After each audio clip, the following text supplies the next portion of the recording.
guess all of y'all are familiar with the found footage horror subgenre. Yeah. Yes. Which has become a big deal recently because uh Blair Shudder and other Witch. channels have, well, no, I'm talking about recently, like the last couple of years. Hmm. Blair Witch was 1999, but Yeah. yeah, Even Blair more Witch. recently. Wait, what? No, I mean, like, yeah, like now it's happening now. The revival's Now. happening. Yeah, Okay. and Kids are Those seeing this those stuff. movies about VHS and all that. well, yeah, but my point is that Shudder and companies like Severin and stuff have people like Kier Janice. Okay, so she curated that 5 hour documentary about folk horror. Okay, and all those movies were rediscovered, and they're all in that box set on Blu-ray. But Shudder put them all up to watch. So so Oh, in a I have similar one. I don't vein, know who there y'all hasn't been a here found seen it. footage box set that way, but But Shudder's like, we're gonna start celebrating some found footage because it's starting to kind of break into the mainstream, sort of. And so I watched a bunch of them that I hadn't seen before. I love the subgenre, but it's one of those things that, like, 8 out of 10 of the ones I watch, I'll watch 10. 8 out of 10 will just be terrible, Hmm. terrible, and then the They're hit or miss. other two will be brilliant. Hmm. So, and there's not much middle ground. And I think there's certain rules you have to obey within the genre to make it viable. It has to be, to me, it has to appear as everything that possibly could have been captured on someone's camera. So Hmm. you can't do intercuts, you can't do other angles and get artsy, or you've totally destroyed the conceit of it. Yeah. So the first movie, that used this trope is still, well, to me personally, is still by far the best, is Cannibal Holocaust. And Hmm. much imitated film 20 years before Blair Witch. Blair Witch, I hate Blair Witch. I think it's a piece of shit. And I didn't buy it. I didn't think it had any, you don't see the monster. My friend Bill White wrote an article called I Want to See the Monster, in response to how much he disliked it. The thing about Blair Witch is, like Kiss we were talking about, Blair Witch was conceived solely to make money. I mean, they wanted everyone to believe it was a real urban legend. They made the website, and then they only put a few thousand into their movie, and they didn't have a script, and they didn't have any. And you watch it, and there's nothing happening in the movie. They're just arguing about this legend that you really don't find enough about to make it a credible hoax. You have to go on the website and buy stuff and get all, you have to be part of the whole thing. And it's like that at first it interested me, but I wasn't on the internet. I couldn't go on the website, but I would read about it in magazines and I would tell my friends, hey, this sounds cool. And then I didn't go see it in the theater, and they saw it, and everybody's like, no, Henry, it's, come on. And I was like, okay. So I rented it, a year later, and I was like, wow, this is real. I mean, it's still one of the worst films I've ever seen. And I mean that in many, I many just felt That levels. is sick saying a watching lot it. coming from you. Well, Well, yeah, it's Wow. the opposite of I Titanic. actually Titanic have is a one of the worst. copy. Well, I'll forgive you. I'm kidding. I mean, I don't care if Titanic people is the like worst it. movie I've never bothered to watch because I was just like, I mean, no. there's a lot of there's a lot of people I know that love the movie, but I think if you're really into horror, and especially if you do research and watch other found footage horror movies, and then you watch Blair Witch or vice versa, once you bone up, you're like, wow, this is really one of the worst done of all of them, yet it made the most money by far of all of them. But that was the goal, was to make money. I mean, how many great films has Sanchez made since Blair Witch? Uh, hold on. Nope. Oh, he made one other movie. Yeah, okay. I mean, Dang. there's no there. I mean, Heather Donahue, who was a gorgeous woman, not, I guess she wasn't acting, a very unpleasant woman, if that was really her personality. But, she was like, I'm going to be a big star. And I felt sorry for her because she had a great figure. And then she went to Hollywood, and they're, yeah, you're going to lose 50 pounds. I'm like, 50 pounds? What? Like, and she just was traumatized. And so her acting career kind of died. And Yeah, she Wow. she she she went she got into cannabis sales. good, She's like good weed. for her. She's That's like what I would do weeds Good was too for like after her her. that. life story. Yeah, that's what I Yeah, would do that's too. that's a that's very much a good for her If she moment. had been into cannabis sales while playing that character, I think it would have a much more interesting movie. It had another dimension. But there's a lot of shots in the movie, like the last shot where they go up the stairs and like that's stolen directly from Man Bites Dogs ending, which is also a found footage horror from several years earlier.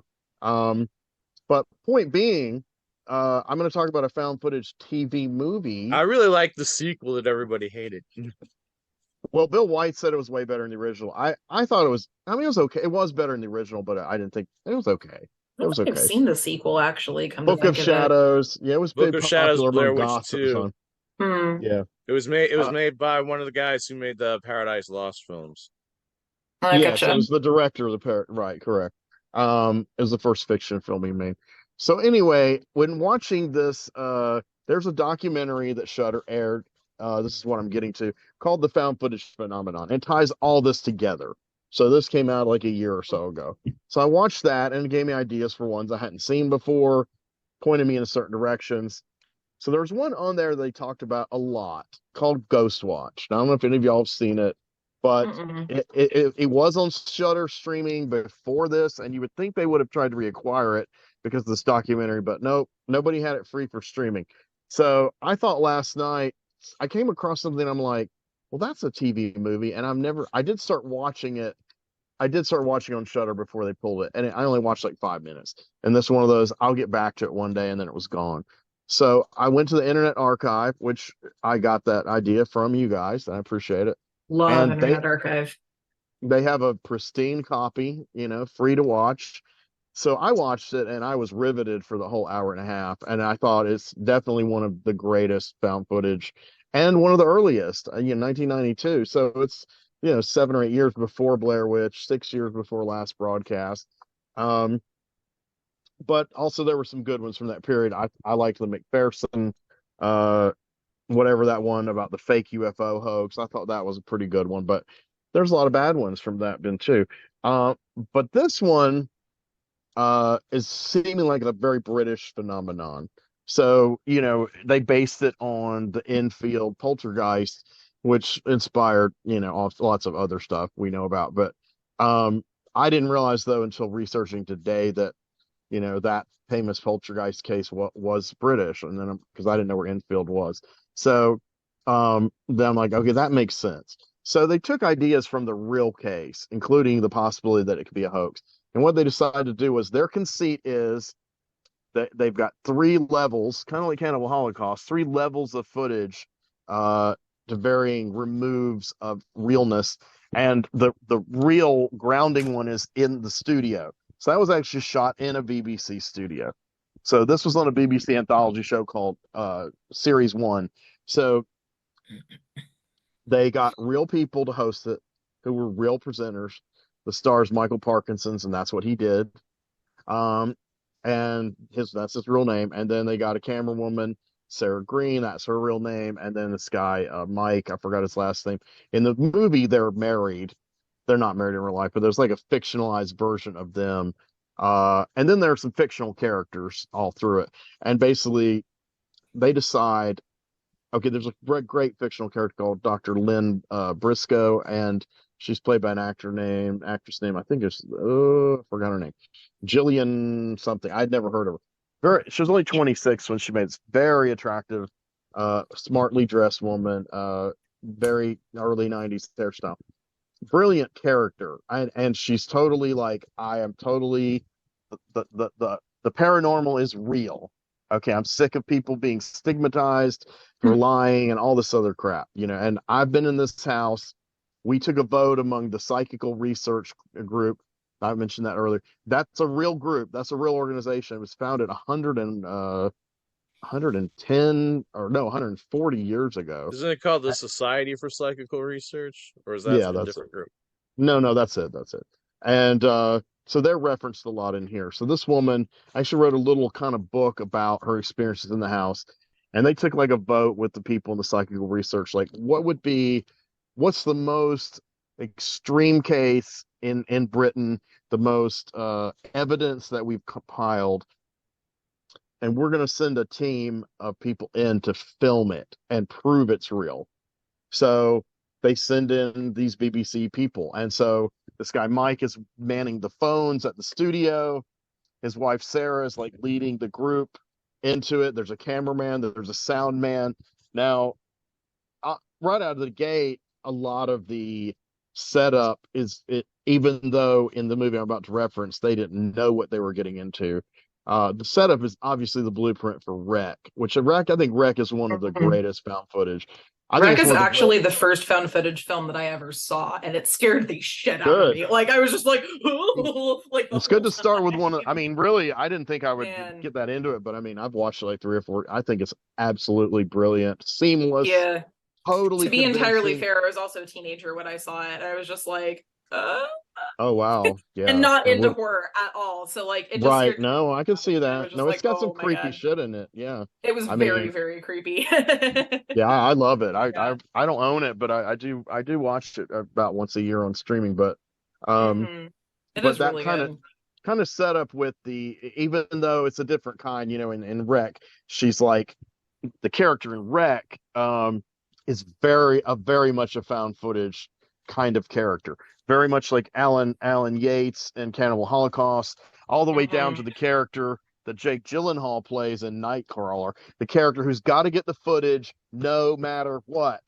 And that's that character in Wreck. And Yeah. that's the archetype. So there's no character like that in this show.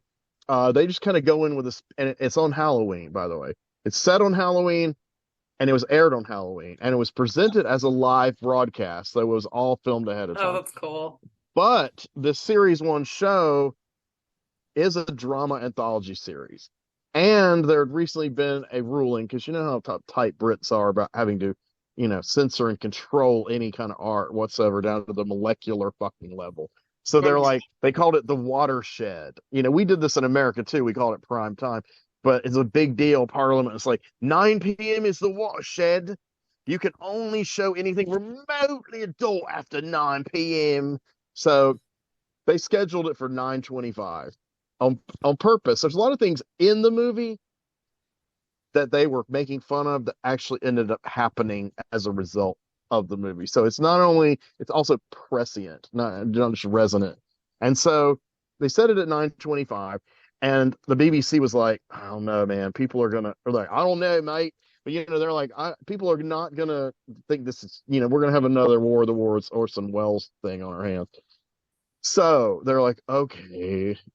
So they put a little announcement at the beginning, you Well, know, that didn't the BBC think the Peter Watkins war game was real? they didn't think it was real. They totally, they said they believed this. You never know with them.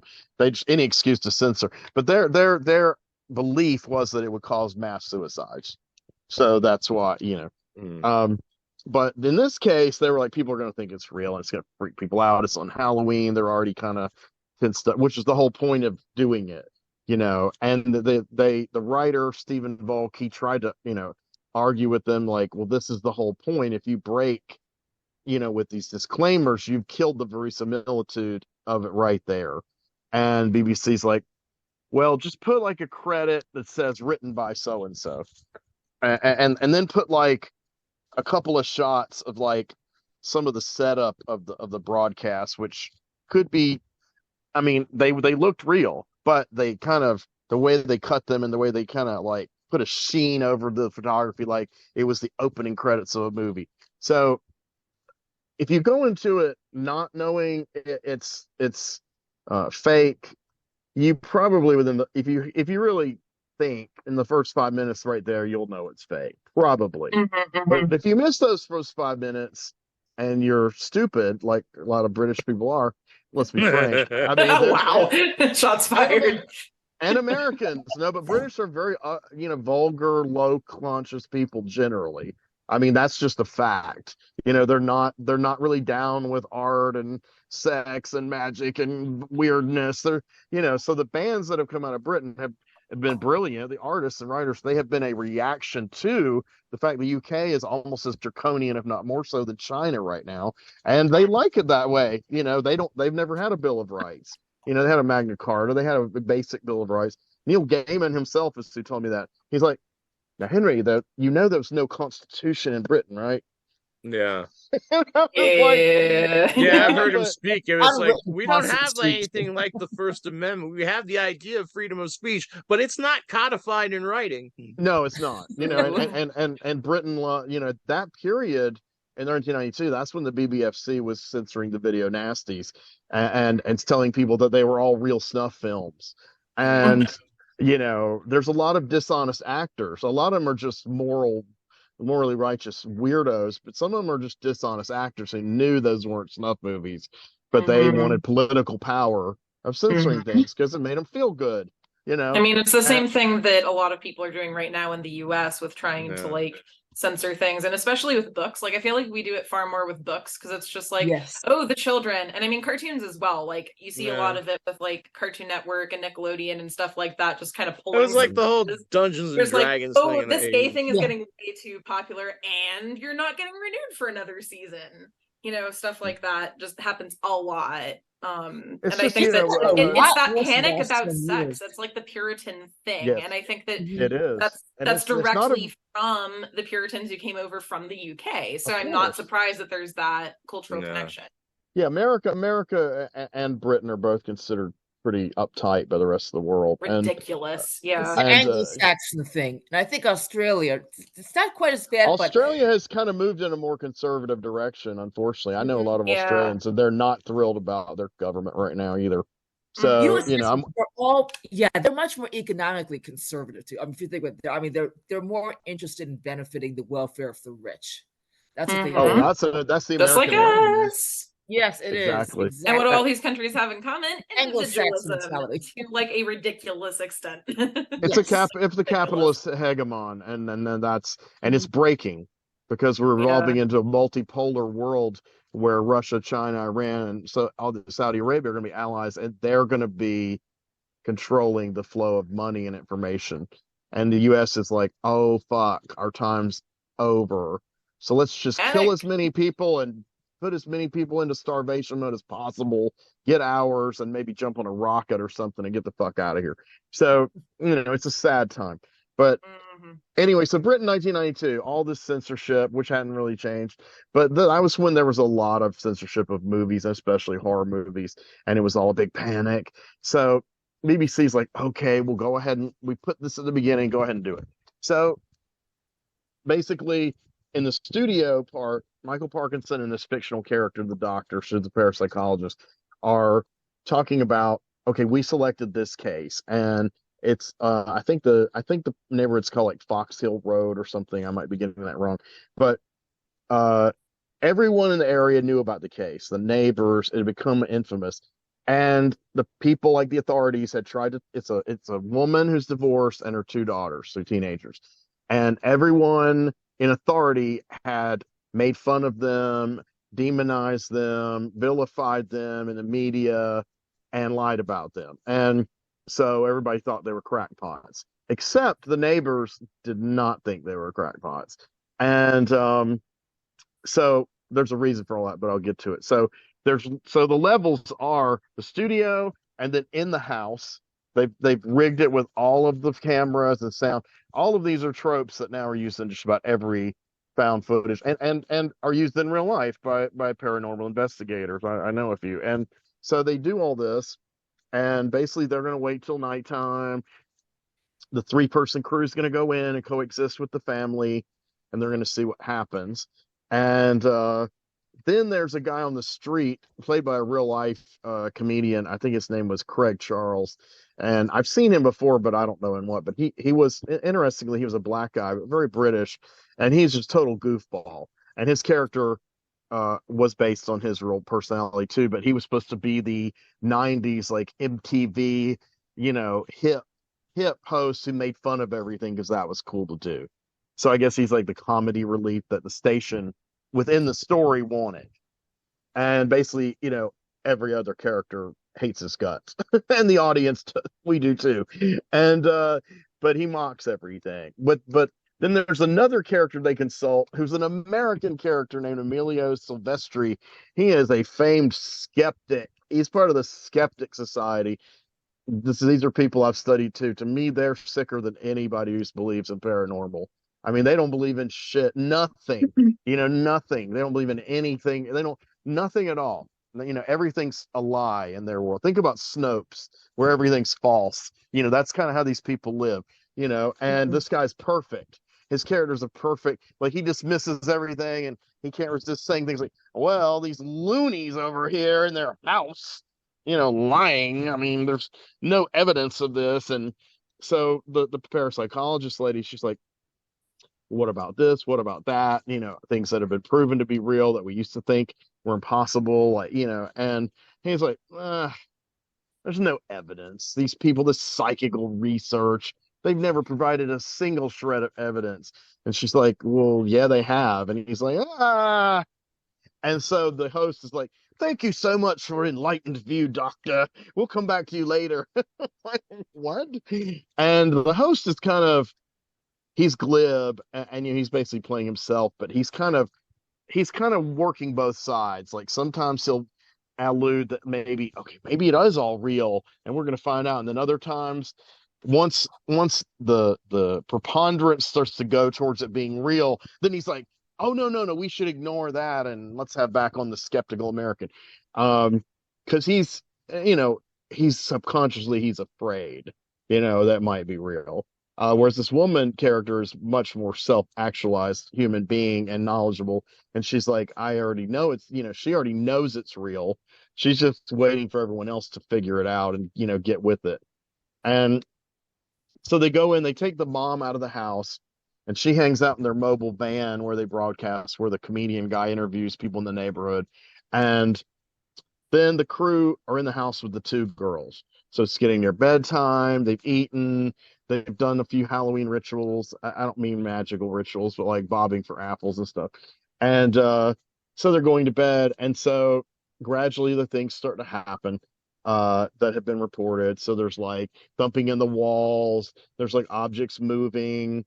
There's some footage of them previously taken and sleeping, and things started getting thrown at them and thumping in the walls, and then a lamp explodes. And so they've been through the ringer, and there's things like spoons being bent in a way nobody could do, even though, of course, obviously they did for the special effects.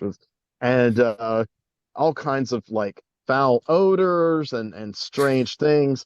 And of course, strange voices occasionally come out of one of the daughters and says cryptic things. And this is an interesting part. In the scene where they show the two girls sleeping and things start getting thrown at them. So the first time, I watch it and I'm like, okay, so it's a dark room, there's a curtain. Okay, and then all that happens. So within the story, they're getting calls. Now, in reality, the number they put on the air is a standard fake number, but that actually works, that BBC used for all of their shows like this. And so a million people called in within the hour and a half it was on. 1 million people. Wow. And quite a lot of them hated it. Most of the ones who hated it thought it was real. Other ones who hated it thought it was stupid. And then there were ones who liked it. But the calls that they listened to are all pre-recorded by actors. So life is imitating art in real time as this is going on. And so the actors are, giving their experiences, and then some are like, some are obviously pranks or whatever. But one person says, in that footage of those girls, I saw a figure standing there in the curtain. Now I didn't see that. Okay, so then they say, let's rewind it. So that takes time, this being old technology. So they rewind it and they watch it. Now I saw it very clearly, and I'm pretty sure everyone else would, but within the story, no one saw it. Like the presenters, they're like, oh no, I don't see any. They don't see. Even the parapsychologist, she's like, well, there might be a shape, and I'm like, dude, it's right there. And as the show goes on, more people start calling saying they've seen it. Yet no one who's actually examining the footage can see it. So that adds another layer of kind of weirdness to it, And so finally, you start to figure out what the whole deal's about. First, you get the idea, it's kind of a red herring. is that the older girl, who they think is summoning the poltergeist activity because she's on the cusp of pubescence and fits all these other, statistics, they find out that she's doing the banging in the wall, and they catch her on camera doing it. And so then the host of the show says this is obviously all a hoax, and so they start badgering the girl with questions, and she's like, "Oh, I did it for attention." But then they ask her certain questions that she just won't answer, and she seems like she doesn't even understand it. Like, no, I didn't do that, and but she kind of gets freaked out. So they kind of like treat the mother comes back in, they take her away, try to soothe her. The younger girl has seen this figure and has described it and has drawn a picture of it, and it's similar to what sort of vaguely what we see in the window that they don't see. And she calls it Mr. Pipes because they said the beating sounded like pipes being banged on. And so this thing has talked to her. That's the voice that's coming through the other daughter. And it's pretty creepy. And, they analyze the voice. It's not her voice, So, but the host, Michael Parkinson's as himself, is still like, oh, come on now. You saw that it was a hoax on camera. And the parapsychologist is like, hold on. This happens sometimes too. And she explains all these terms, which are real terms. I've read Colin Wilson's book, Poltergeist, which the movie Poltergeist, uncredited, took a lot of its stuff from.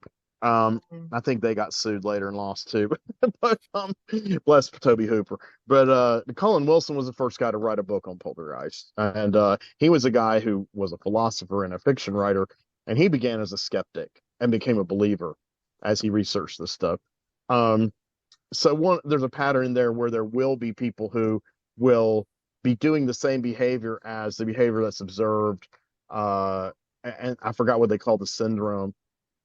It was used in another film that I saw recently. I can't remember what it was, but it was the same idea. Like, oh, we found it as a hoax, and then you're like, oh no, actually, it was real. There's another layer to this, and so that's what starts to happen is after they're kind of in the sense of security, that's when things really freak out. And things start, moving, and the thumping happens again with both daughters on camera in their room, and nobody else. I mean, everyone else is all together, and they can't prove it. And of course, the host is skeptical, and the scientist is like, "Oh my God," and she's trying to kind of talk them. They can talk to all these people on camera, and then this person calls and says, "I need." Well, a couple of people call and talk about like urban legends of the neighborhood.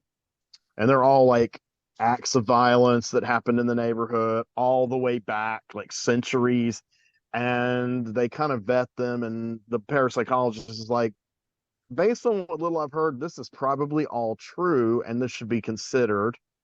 And then this one guy calls and says, okay, so I know who this guy is.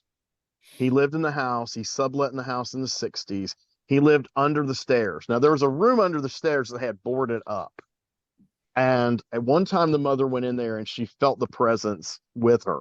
And she ran out and they boarded it up. So that's going to be a constant thing in the movie. Every time they walk past her, they've got to see what's in there.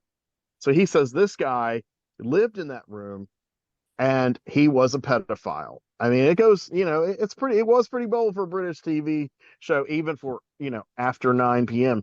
And they describe some of his crimes. And then they describe his downfall as he hung himself in that room. He thought he was possessed by this woman who was a child killer from a century ago that they had already mentioned. So this pedophile is possessed by this child killer, and then he hangs himself. He shuts the door and he hangs himself. Well, he had a lot of cats, so he chose to die with his cats. So they found him 12 days later, and his entire face had been eaten by the cats, and they're all screaming. Yes. And so occasionally you hear cats.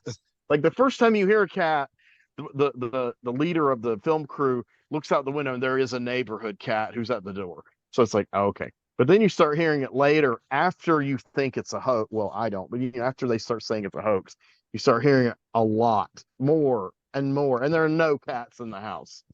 And then you start hearing the thumping. Then the voice comes through the girl again. And this time it's like really fucked up. And so they go to that door. They go to try to take the board off or whatever.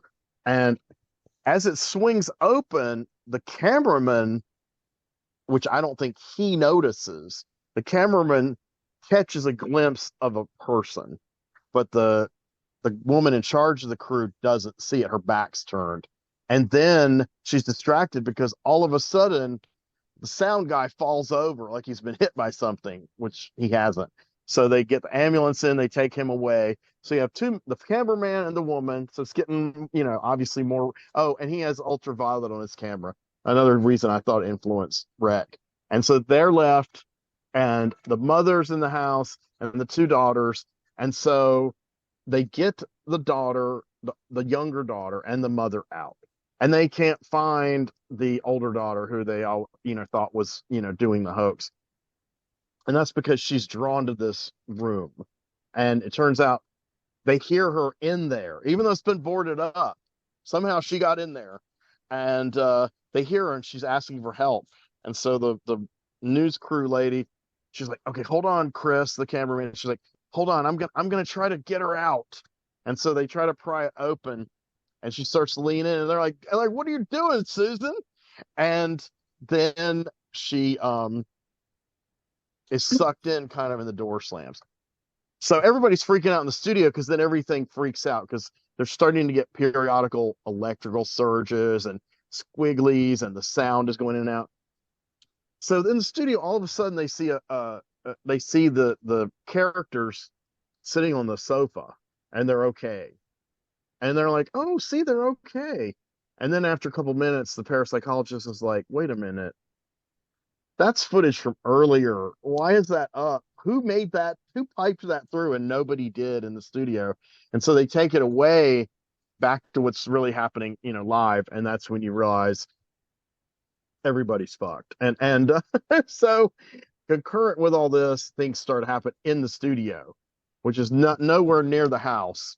It's in the area, but it's not in the neighborhood. And winds start blowing, things start flying through the air, the electricity starts popping in and out, and the host is like, I don't know what the hell's going on. And then and you start to hear that creature's voice again, the dead guy. And finally everything blanks out. And when it comes back on, it's just Michael Parkinson, the host. And you had seen people scrambling. So when it comes back on, there's one camera catching him. That's what you're seeing it through. But he doesn't know it's on yet. And he's like, the cameras are out. Where'd everybody go? Where is everybody? And he's like, I don't know what's happening. I don't know who's still watching. And he walks toward, what you're seeing, toward the camera that works. And it starts to glitch. And then he speaks in that voice, like a nursery rhyme, which is one thing that the guy did, the ghost. He speaks in that voice. And it's just like totally fucked up. And it just ends. So like this creature, this entity has taken over the whole community. And the way he did it was, they allude to this kind of near the very end of what may be happening. And then I read up on it, and this is kind of what happened. They used that fake footage, the earlier footage, as the fake footage, and everyone was watching, and he performed I forgot what it's called, a certain kind of seance. I can't remember the other term, but it's something real in occult things. So basically everyone watching the show, and they were starting to figure this out from the calls, is affected by this in different ways, psychologically, or they go crazy, or and now it's kind of bled into everything. So that entire neighborhood, the whole community, and the studio have been controlled and destroyed and driven insane by this spirit. So yeah, so it's intense. It actually was creepy. I'm hard to make. I don't get that feeling very much watching any horror movies anymore. But it was creepy, and it was compelling. It was well constructed. It moved well. And, there were a few things they took liberties with. But overall, the whole thing of what could plausibly be captured on one of those cameras. Now, the only thing you have to suppose is, and you have to do this unfortunately in a lot of found footage movies, is that what you're seeing is what someone after the fact edited together. So this was done in a plausible way that somebody could have done it, whoever survived. Some of them it's too edited to where it's like, okay, no, someone like sat and obsessed over it, getting it very perfect instead of getting the word out immediately, and it's like, I don't know about that. Exactly. Whereas Rick, they keep going with one camera through the whole it's just thing. The whole thing is just like, here you go, this is the story, it's all happening. And in Cannibal Holocaust, they find the footage, and that's the reality, and that's shot in this beautifully cinematic, and that's supposed to be real life, but it's like beautifully cinematic, and then they find the footage, and before they watch the footage, they're like, this crew faked a lot of stuff, and they show this thing they did called the Long Road to Hell, and they're like, this is obviously faked, and it was real footage, like our reality that the director had, where political prisoners are executed. So, and then they're like, so that's to confuse you. So when you finally see the footage, that's like a movie within a movie. And that's shot all like, all the things that we've come accustomed to, like the reel runs out and the leader tape and the numbers flicker, the light. And it all looks grainy. And that stuff it was all done like by one camera being passed around. And that's actually how they filmed it, except they kind of treated it, they actually filmed it on 16M, but they treated it to make it look more.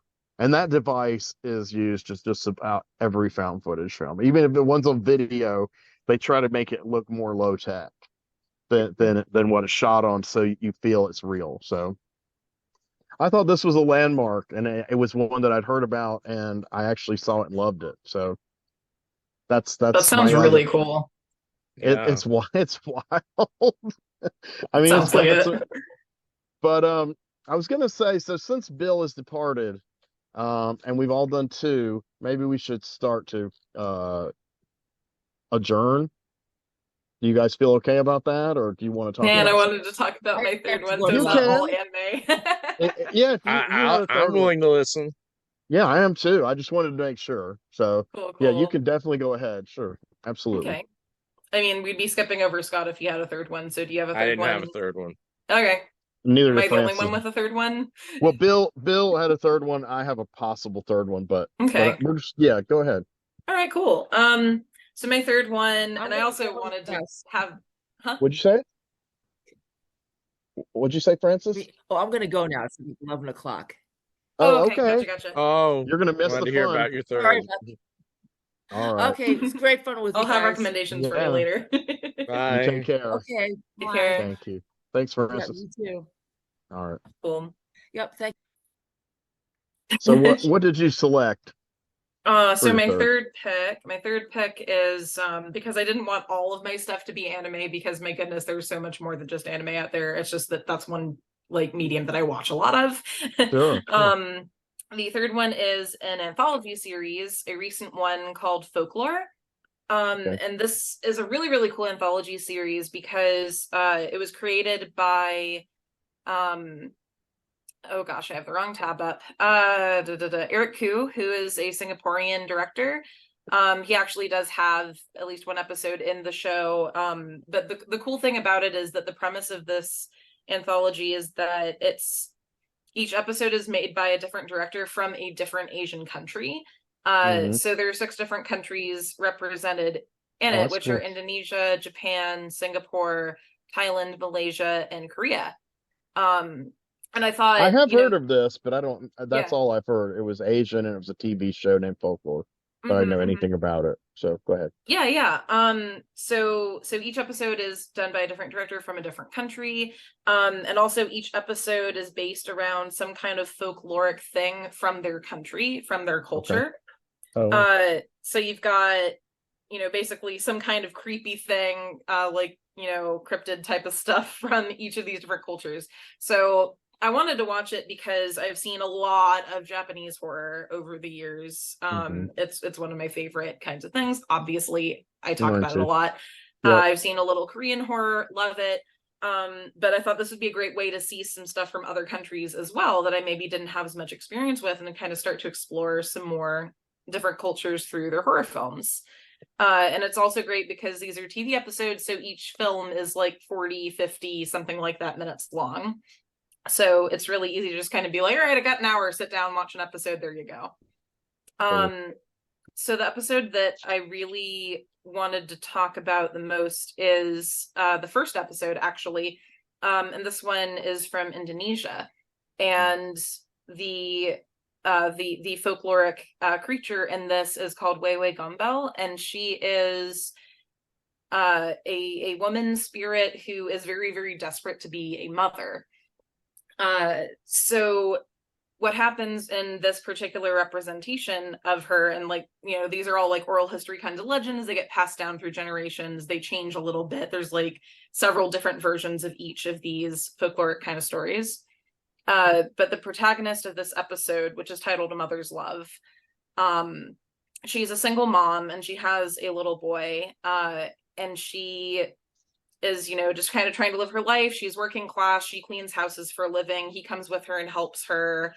And they get evicted by their landlord because apparently she hasn't paid rent in a while.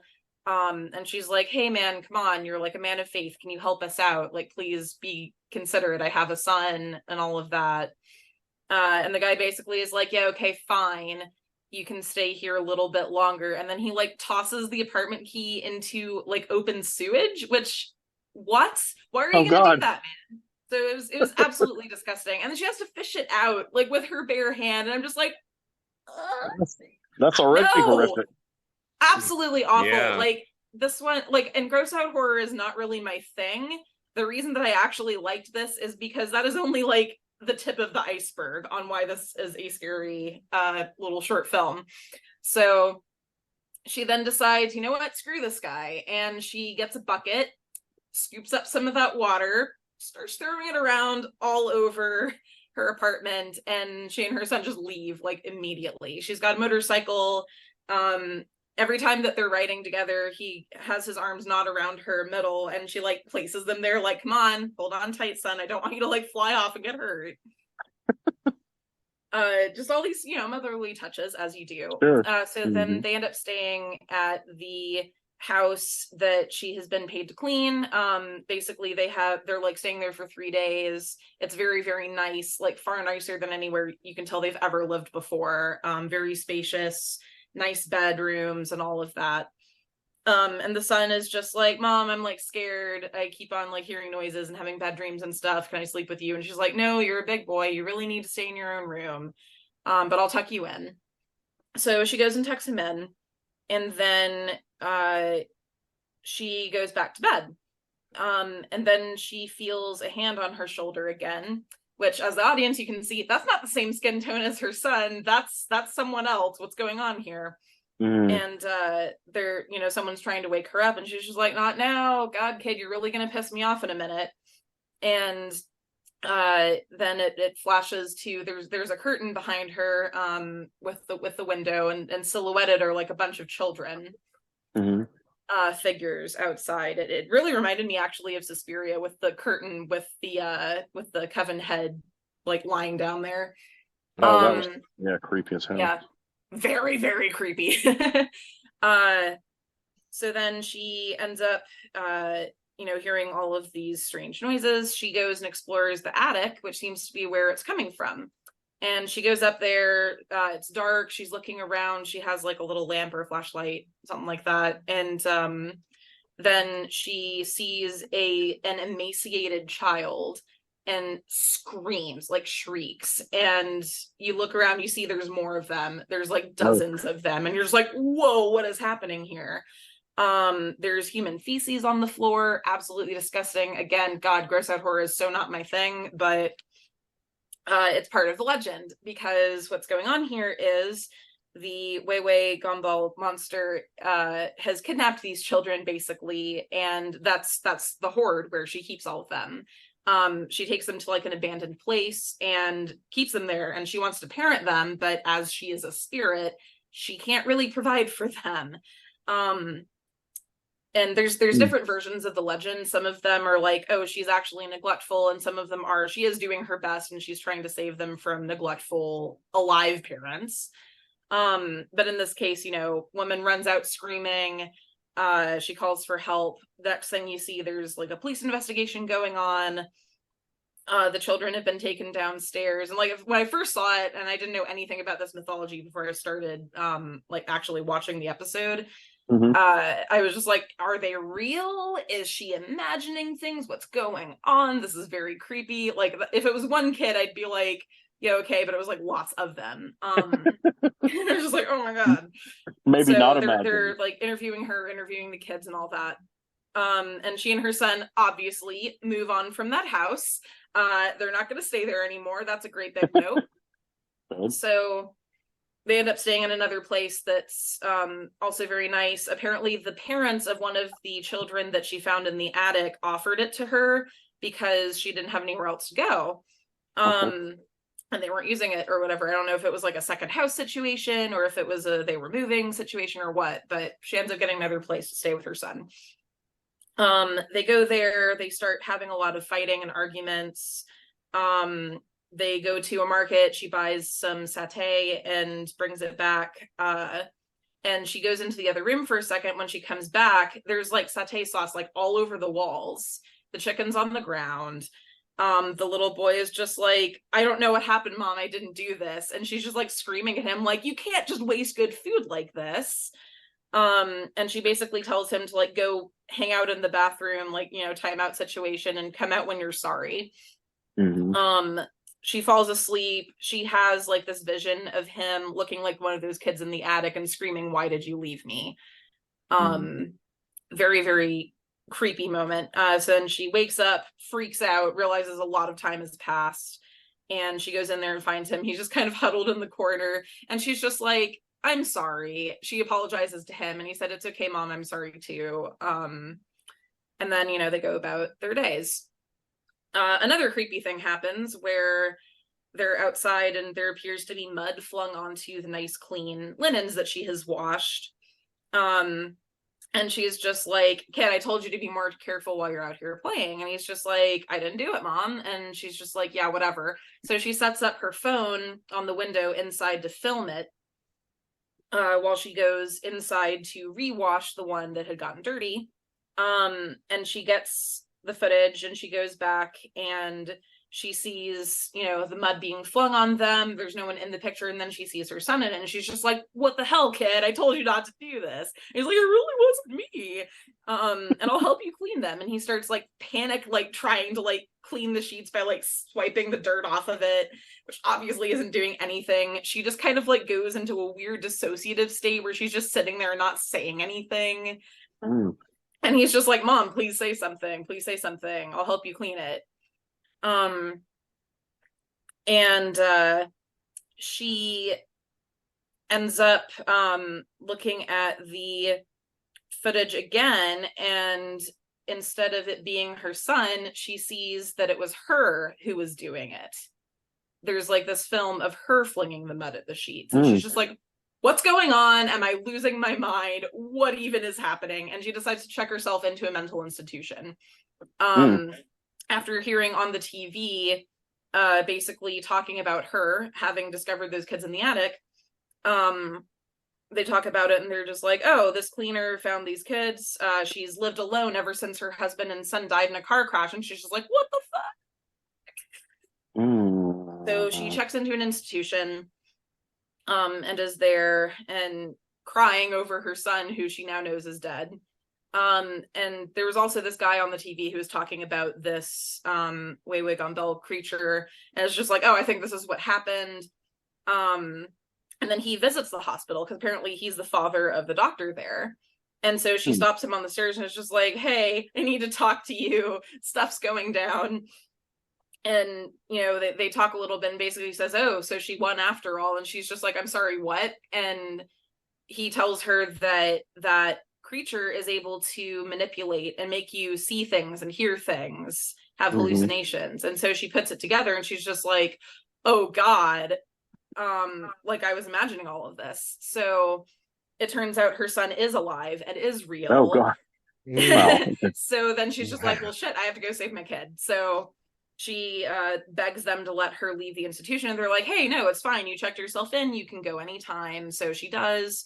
She goes back to that house, back to the attic, finds her kid up there, and is just like, I'm so sorry, please come here. He's starting to like walk towards the spirit, and then she's just like, please, I'm so sorry, like I'll never leave you again. And that's what does the trick. He comes to her, he embraces her, and then she yells at the spirit, I'm not afraid of you, do what you want, I just want my son back. And then she's just like holding him and not like looking or anything. She's just like, I'm probably about to die, but whatever, at least I'm with my kid and not just off somewhere else, not with him, protecting him. And then the spirit walks over slowly, menacingly, and you think she's going to attack them, but then the spirit embraces both of them. So multiple ways to interpret that ending. I was telling my wife about it, who absolutely did not watch this with me. She doesn't do horror in general, and especially anything with like parental neglect stuff is just like a big trigger. So I'm just like, it's a good thing you didn't watch this with me. Oh boy. So nope. So we were talking about it, and she was just like, oh, because basically her interpretation was, oh, so like that embrace is like death. It's like they both died there. But when I watched it, I had a more optimistic impression that it was like that was them healing the spirit, because she got to see, no, this mother's love for her son is very real. She might not be a perfect parent, but she does love him and cares about him, and so maybe that was like a healing experience. And the director just leaves it very open to interpretation. So I found it really fascinating. Like the pacing on it was excellent. It was very, very just creepy, very tense. Like the whole time I was watching, I was just like, oh God, oh God, oh God, oh God, oh God, oh God, oh God. I don't want this kid to die, or to have it turn out that he wasn't real and she was just like crazy or something. Cause oh God, that's a lot. Like I'm not a parent yet, but I do want to adopt a kid in the future. So it kind of tugs on those heartstrings a little bit, because I'm just like, oh my God, if that was my kid. And I imagine it's far, far scarier for people who do have children to watch something like that. But it was a really, really good short film, basically. And now I'm like, man, I need to check out more Indonesian horror films, apparently, because it was just really, really good. It's one of the most genuinely creepy and terrifying things I've watched in a while, where like the entire film I just felt that suspense. Like I just kind of breathed with relief at the end. Like that entire 50 something minutes I was just like so on edge. Wow. Well, that's the thing. I hate to, well, I don't hate to, but I probably shouldn't super generalize, but I mean, Asian filmmakers really are good at this kind of thing. They are. I mean, there's a reason that I keep going back to. I mean, again, I've mostly seen Japanese and Korean horror, and I'm trying to branch out a little bit more. But that's really what I'm seeing. And same for the other episodes in this show as well that I've seen so far. Like they're all phenomenal from all these different countries, and it's just. I feel like a lot of American horror, for example, kind of gets really tropey to me, but a lot of Asian horror that I watch. Like, yes, there's things that reference each other, and there's like tropes, and there's kind of, you know more or less what to expect, but even when you think you know what's coming, you don't know for sure. And the general feeling you get while you're watching it is just this like sustained, like holding your breath, waiting to see how it goes. That's been my experience fairly consistently, and it's just excellent. That's the beautiful thing about non-Hollywood movies, who make filmmakers who make it, as art, and it's like anything can happen. I love that. And usually and often does. It can end a totally different movie than it started. But Hollywood would be like, we can't do that. What the hell? That's against the formula. Yeah. I mean, every once in a while, flop, and then we'll lose a few $1 million. Exactly. Compared to what we thought we were going to make, but we still made a profit. Well, and I think audiences will respond to it if you give it to them with something. But Hollywood doesn't have any faith in anything but money. No. Look